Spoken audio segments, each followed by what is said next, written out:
J'entends cela de plus en plus récemment, vous savez. Cette saison est terminée. Oui, j'enseigne à propos des saisons dans notre vie, et Dieu change les saisons dans notre vie. Et il y a sûrement des temps où cela arrive, mais il y a beaucoup de personnes qui utilisent cela comme prétexte. Restez avec nous dans Jouissez de votre vie.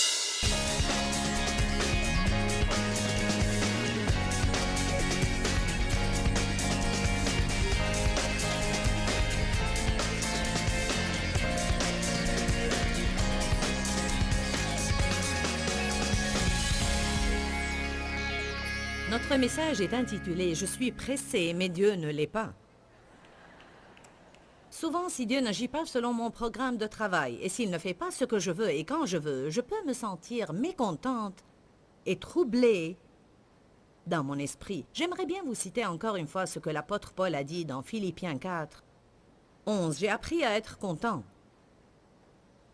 La Bible amplifiée dit « satisfait au point de ne pas être troublé ou perturbé ». Ceci ne veut pas dire qu'il n'a jamais voulu changer. Nous allons tous vouloir changer. Mais l'essentiel, c'est que Dieu veut que nous jouissions de notre vie. Il veut que nous apprenions à être contents là où nous sommes, sur notre chemin vers le but. Parce que si vous n'apprenez pas à patienter, et si je n'apprends pas à patienter, nous allons mener de misérables vies. Car un peu de bon sens nous dira, si nous revenons sur notre passé, que nous passons plus de temps à attendre qu'à recevoir. Parce que vous attendez quelque chose, vous attendez, puis vous aurez votre percée. Béni soit le Seigneur, alléluia, et nous sommes tous excités, puis nous commençons à attendre autre chose. Quand j'ai finalement réalisé cela, j'ai pensé, vaut mieux que j'apprenne à patienter. Parce qu'en fait, je ne savais pas patienter. Une des faiblesses de mon caractère est que je suis impatiente de nature. Et vous savez, toute personne arrive sur cette terre avec des points forts ainsi que des points faibles. Et la puissance de Dieu se manifeste en général dans nos faiblesses si nous lui faisons confiance. Et je vais être très honnête avec vous et vous dire que je lutte contre l'impatience chaque jour de ma vie. Je n'aime pas attendre, je veux ce que je veux et quand je le veux, et je veux que les autres fassent ce que je veux et quand je le veux. Amen. Êtes-vous pareil? Ce matin, Dave a porté un pantalon qui n'était pas du tout assorti avec sa veste. Et à la dernière minute, il fallait qu'on lui repasse un autre pantalon. L'important, c'est que nous étions en route pour venir ici. Et il était 10h10. Et moi, je n'arrive pas en retard à mes réunions. Je suis toujours présent dès que l'adoration commence.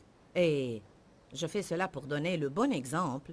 Et parce que ma participation à l'adoration m'est une grande aide. Elle aide à libérer et à augmenter aussi l'onction dans ma vie. Et c'est ce que je sens à cet égard. Je connais des personnes qui ne font pas la même chose, mais c'est ce que je fais moi-même. Et je n'aime pas être en retard. Alors dès que j'ai réalisé qu'il était 10h10 et que je n'allais pas arriver avant 10h15, j'ai commencé à me sentir vraiment comme si je vais...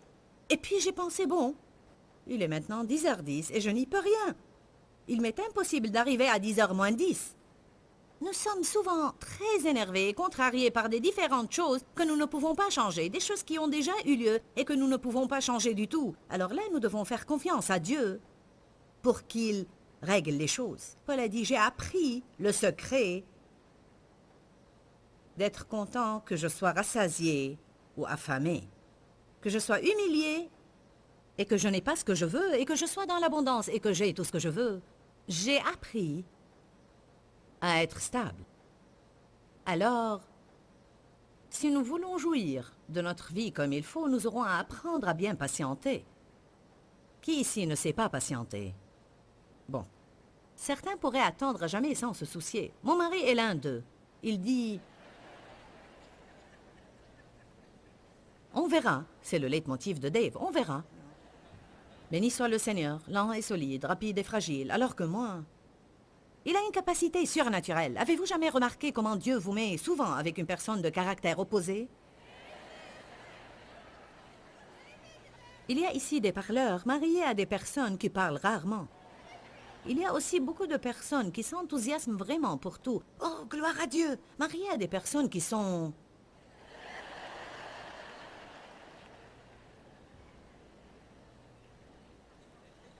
Certains d'entre vous n'aiment pas attendre et ils sont mariés à des personnes qui pourraient tout remettre à jamais. Pourquoi cela? C'est parce que nous avons besoin l'un de l'autre. Et je ne sais pas ce qui arriverait si Dave et moi étions semblables. Nous aurions eu de sérieux problèmes. Lui m'encourage à être patiente et moi, à mon tour, je l'encourage à se presser. Voilà comment ça se passe. Allez à Jacques chapitre 5. Je vous dis, je veux jouir de ma vie. Je veux vraiment jouir de ma vie et je ne veux pas gaspiller mes jours. Ceci est important pour nous tous, mais quand vous aurez mon âge, ça deviendra beaucoup plus important. Parce que je sais que j'ai déjà vécu plus que ce qui me reste encore à vivre. Pour être honnête avec vous, on ressent les choses d'une façon différente quand on devient âgé, parce que je réalise que jour après jour, mon temps devient de plus en plus limité, alors je ne veux pas perdre mon temps et le jour que je passe à être contrarié est en fait un jour perdu. Quelqu'un peut dire Amen? Jacques chapitre 5, verset 7 dit « Soyez donc patients, frères. » La version amplifiée de la Bible dit entre parenthèses « en attendant ». Il ne dit pas si vous attendez. Il est normal d'attendre dans la vie. Soyez patients en attendant l'avènement du Seigneur. Pensez au cultivateur qui attend patiemment. Comment nous attendons est important. On est supposé patienter en s'attendant à ce que Dieu fasse quelque chose de grand. Et garder l'esprit d'attente dans l'expectative rend la vie intéressante et passionnante. Nous avons à nous attendre toujours à avoir une percée dans notre vie pour nos bien-aimés et nous avons à verbaliser cela. Dieu, tout est possible. Je m'attends à ce que quelque chose de bien ait lieu aujourd'hui. Je m'attends à une percée aujourd'hui. Ne permettez pas au diable de vous mentir et ne verbalisez pas ce qu'il vous dit. Ça ne va jamais changer, ça ne va jamais changer. Je ne vais jamais avoir de l'argent. Je ne vais jamais avoir un meilleur travail. Je ne vais jamais me marier. Jamais, jamais. Nous devons arrêter de dire jamais et commencer à dire soudain. Je m'attends à une percée de Dieu soudain, au milieu de la nuit. Quand Paul et Silas étaient en prison, soudain, une lumière y jaillit, la prison fut ébranlée et les portes s'ouvrirent. Il est intéressant de faire une étude sur le mot « soudain » dans la Bible, afin de voir combien Dieu a fait de merveilleuses choses soudain. Vous pouvez avoir un problème durant 25 ans et en souffrir, même ce matin, mais il se peut qu'il soit totalement résolu ce soir avant d'aller au lit, si c'est Dieu qui tient le volant. Aux hommes, cela est impossible, mais à Dieu, tout est possible. Alléluia. Tout le monde va attendre. La patience est vraiment... Nous avons parlé de la patience. La patience n'est pas la capacité d'attendre. Ce n'est pas le vrai sens du mot. La patience, c'est comment vous agissez pendant que vous attendez. Attendre est une chose, alors que patienter est une attitude. La patience ne se développe que durant les tribulations. Selon le dictionnaire grec, vous ne pouvez développer votre patience que lorsque vous n'obtenez pas ce que vous voulez quand vous le voulez, ou lorsque vous n'arrivez pas à vous débarrasser de certaines choses que vous ne voulez pas dans votre vie, et quand vous endurez avec une bonne attitude. Quand j'endure avec une bonne attitude, je développe ma patience. On reçoit les dons, mais le fruit grandit et se développe. Le Seigneur dépose la graine du fruit de l'Esprit en nous quand le Saint-Esprit vient habiter en nous. Puis chacun de ces 9 fruits dont la Bible parle dans Galates a à se développer dans notre vie. Le développement veut dire que nous aurons à nous en servir. Comment vous développez vos muscles? Vous vous en servez. Comment vous développez le fruit de l'Esprit? Vous vous en servez. Il faut qu'il y ait une raison pour que vous vous en serviez et puis il se développe. Alors quand nous passons par des moments difficiles, nous devons dire « je grandis ». Ça fait mal, mais je grandis. Pensez un peu au laboureur. Il attend les précieuses récoltes de sa terre. Pensez comment il garde sa patience vigilante à leur égard, jusqu'à ce qu'il ait reçu les pluies de la première et l'arrière-saison. C'est quoi la patience vigilante? Ce sont les choses qu'il fait en attendant. Il arrose, il arrache les mauvaises herbes, il continue à faire les choses qu'il sait qu'il est supposé faire, et il attend. Il se lève puis rentre dormir, il se lève puis rentre dormir, et il fait fructifier jusqu'à la moisson. La Bible dit que nous avons à faire fructifier jusqu'à ce que Jésus revienne. Alors, qu'est-ce que je dois faire en attendant que mon problème soit résolu? Je dois toujours louer, adorer, obéir, servir les autres, grandir aimer, prier, travailler dur, me lever et aller dormir, me lever et aller dormir, me lever et aller dormir. Je dis toujours, une grande partie de ma vie ne va pas être un voyage passionnant. Ça va être lundi, mardi, mercredi, jeudi, vendredi, samedi, dimanche, lundi, mardi, mercredi, jeudi, vendredi, samedi, dimanche, lundi, mardi, mercredi, jeudi, vendredi, samedi. Je veux vous dire que toute nouvelle chose dans la vie est excitante au début, mais elle perdra de son excitation après que vous l'ayez faite plusieurs fois. Et les gens les plus misérables, à mon avis, sont ceux qui passent toute leur vie à trouver quelque chose de passionnant pour y participer et ils vivent selon leurs émotions. Et quand une certaine relation ne leur est plus passionnante, ils cherchent une autre qui est plus passionnante. Quand une église ne leur est plus passionnante, ils pensent que cette saison est terminée et qu'il est temps de changer d'église. J'entends cela de plus en plus récemment. Vous savez, cette saison est terminée. Oui, j'enseigne à propos des saisons dans notre vie, et Dieu change les saisons dans notre vie. Et il y a sûrement des temps où cela arrive, mais il y a beaucoup de personnes qui utilisent cela comme prétexte pour rompre leurs engagements à des choses qui ne leur sont plus passionnantes. Car bien que Dieu fasse des changements dans nos niveaux d'engagement, il faut que vous soyez engagé à faire quelque chose pour une certaine période de temps pour que vous puissiez dire que vous étiez engagé. Il ne faut pas que nous passions d'une chose à une autre à chaque fois que nous perdons l'enthousiasme. Vous n'avez pas besoin d'une grande onction du Saint-Esprit pour que vous commenciez quelque chose. Toute personne peut commencer quelque chose. Mais ce sont ceux qui terminent ce qu'ils ont commencé que j'admire. Alors apprenez à espérer en Dieu. Avec une bonne attitude, attendre n'est pas un choix que nous faisons.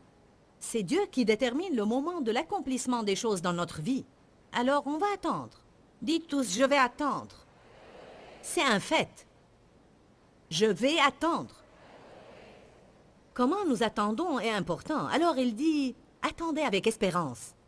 Continuez à faire ce que vous devez faire pendant que vous attendez. Gardez votre patience, vigilante sur les graines de foi que vous avez semées. Continuez à adorer, continuez à prier, continuez à croire, continuez à servir les autres. Aider les autres constitue une grande partie de votre percée. Je ne crois pas qu'il suffit de prier seulement. Et je ne crois pas qu'il suffit de faire confiance à Dieu. Le psaume 37 vous dit quoi faire au moment des tribulations. Et la Bible dit, confie-toi en l'Éternel et pratique le bien. Je dois faire deux choses, me confier en Dieu et continuer à aider les autres. Et si j'avais un problème aujourd'hui, peut-être que j'ai un problème. Peut-être que j'ai un problème personnel, mais ceci ne m'a pas poussé à rester chez moi et ne m'a pas empêché de venir ici. Beaucoup de personnes, quand elles font face à un problème, arrêtent de faire ce qu'elles doivent faire. Vous devez continuer à persévérer. Ne vous lassez pas à faire le bien. Continuez à prier, continuez à croire, continuez à confesser, continuez à faire confiance, continuez à donner et à servir. Gardez votre patience vigilante ou la routine que le Seigneur vous a assignée. Continuez à attendre avec espérance et dans l'expectative, et les récoltes rempliront certainement vos terres. Pourquoi? Car c'est une loi spirituelle, et il n'y a pas moyen que les choses se passent autrement. Alléluia. Bien, je suis dans Pierre, et j'ai perdu Jacques. Restez dans Jacques. Bon. Il garde sa patience vigilante jusqu'à ce qu'il ait reçu les pluies de la première et de l'arrière-saison. Vous aussi, soyez patients. Affermissez vos cœurs. Fortifiez-vous et consolidez-vous, car l'avènement du Seigneur est proche. Nous allons lire les 5 premiers mots du verset 9. Ne vous plaignez pas, frères. Amen. Notre attitude est un choix que nous seuls faisons. Personne d'autre ne peut me choisir mon attitude. Vous savez cela? Dieu détermine le moment de l'accomplissement des choses. Mais nous seuls choisissons notre attitude. Je ne sais pas si c'est votre cas, mais moi j'ai parfois à travailler chaque jour sur mon attitude. Je veux attendre avec une bonne attitude et avec un cœur plein d'espoir jusqu'à ce que ma moisson remplisse le terrain à n'importe quel moment. Psaume 27. Dans le psaume 27, versets 13 et 14, David a dit des choses d'une première importance. Il a dit « Que serais-je devenu si je n'avais pas cru que j'allais voir la bonté de l'Éternel sur la terre des vivants ?» Il dit « J'aurais certainement coulé dans le puits de dépression. J'aurais vécu toute ma vie dans la misère. Que me serait-il arrivé si je n'avais pas cru que j'allais voir la bonté de Dieu non seulement au ciel, un de ces jours, mais durant ma vie ici sur la terre. Espère en l'Éternel Tout-Puissant. Fortifie-toi, sois courageux, et que ton cœur s'affermisse et endure. Oui, espère en l'Éternel, et attends patiemment. Tout le monde attend. Moïse a attendu 40 ans. Dans un endroit désagréable dans les déserts. Joseph a attendu 14 ans, dont la plupart en prison pour un crime qu'il n'a pas commis. Abraham a reçu une parole directe de Dieu, une promesse, et il a attendu 20 ans. La naissance d'Isaac, c'est dû en partie à ce qu'il a eu une idée intelligente de la chair, et il a eu Ismaël entre-temps.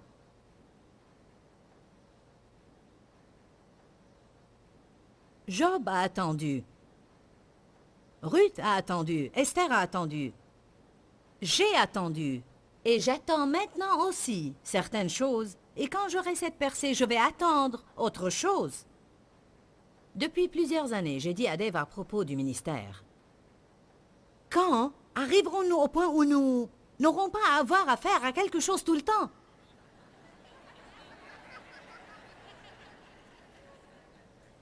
Il a répondu « Jamais ». Très calmement. Il ne m'a pas fait un sermon, il a dit « Jamais ». Et vous savez, c'est la vérité. Tant que nous sommes vivants sur cette terre, nous pourrions vivre plusieurs jours ou même plusieurs semaines où tout est formidable, mais la plupart du temps de notre vie, chacun d'entre nous va avoir affaire à quelque chose. Il y a quelque chose ou quelqu'un avec qui nous avons affaire et qui fera de sorte que notre vie soit toujours inférieure à la perfection que nous aurions aimé avoir. Alors, qu'est-ce qu'on va faire, à votre avis, si on ne développe pas ce fruit de patience? Ou si on n'apprend pas à attendre? Combien d'entre vous attendent quelque chose maintenant dans leur vie? Regardez, je ne vois pas beaucoup de mains qui ne sont pas levées. Tout le monde attend. Dieu m'a appelé pour le servir il y a 27 ans. Et j'ai vu ce que je fais maintenant. Mais j'avais à attendre de longues années pour que cela s'accomplisse. Allez à Actes chapitre 1. J'essaye de vous pousser à faire un choix aujourd'hui. Il se peut que vous ne ressentiez aucun changement quand vous sortez d'ici. Mais la parole sera suffisamment gravée en vous pour que vous sachiez. Je dois décider maintenant d'avoir une bonne attitude. Quand vous avez envie de crier, chanter une louange. Tout le monde voudrait toujours savoir quand Dieu quand. Quand Dieu quand. Pourquoi Dieu pourquoi.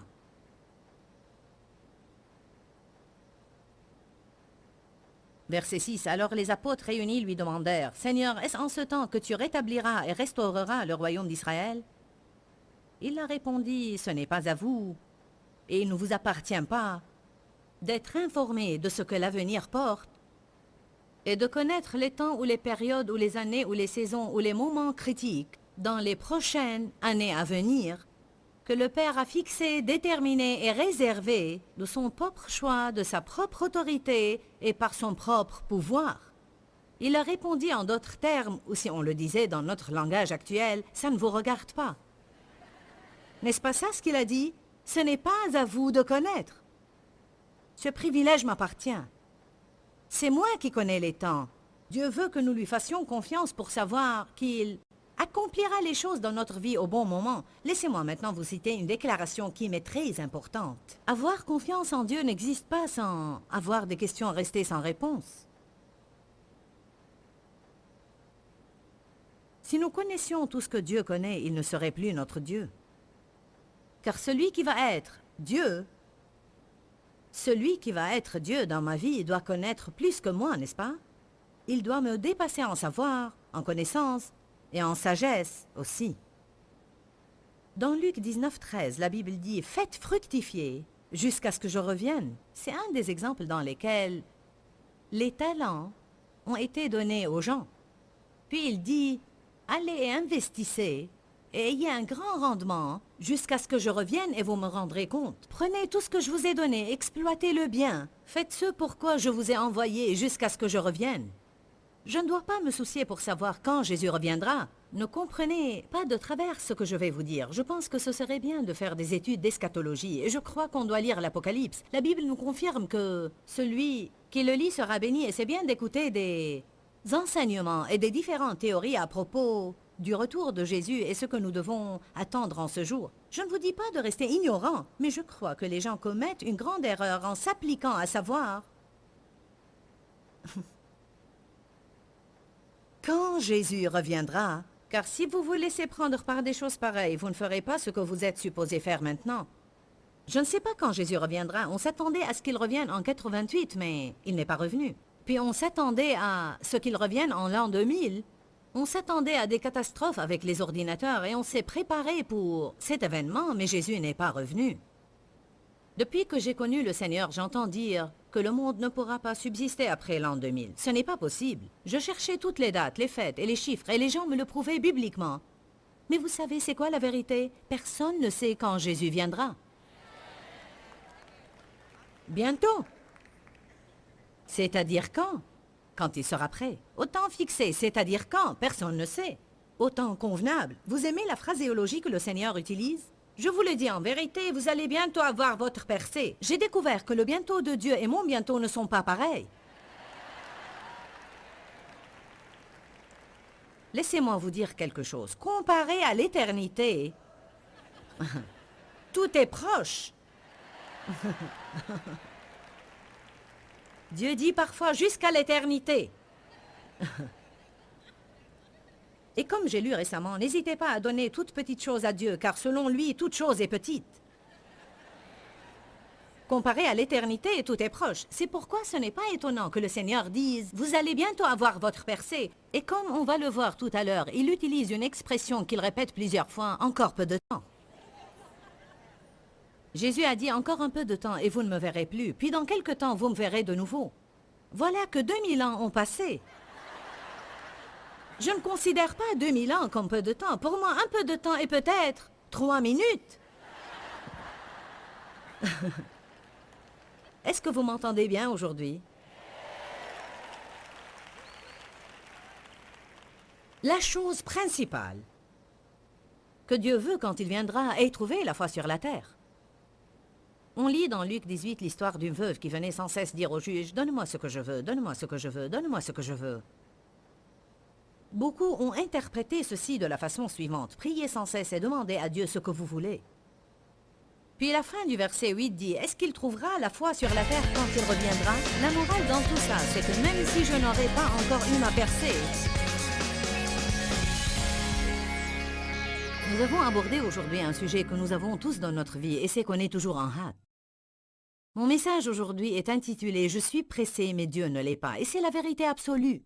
Je crois que l'un des plus grands problèmes que nous avons dans notre société est que tout le monde demande une satisfaction immédiate. Nous ne voulons pas attendre. Nous sommes toujours pressés, nous réglons nos alarmes et tout le monde se hâte de faire les choses. Mais Dieu n'est pas pressé. Dieu a toujours un bon plan pour notre vie et il va l'accomplir au moment qu'il choisit. Alors nous pouvons nous reposer et laisser Dieu être Dieu dans notre vie. On parlait du contentement et de la satisfaction.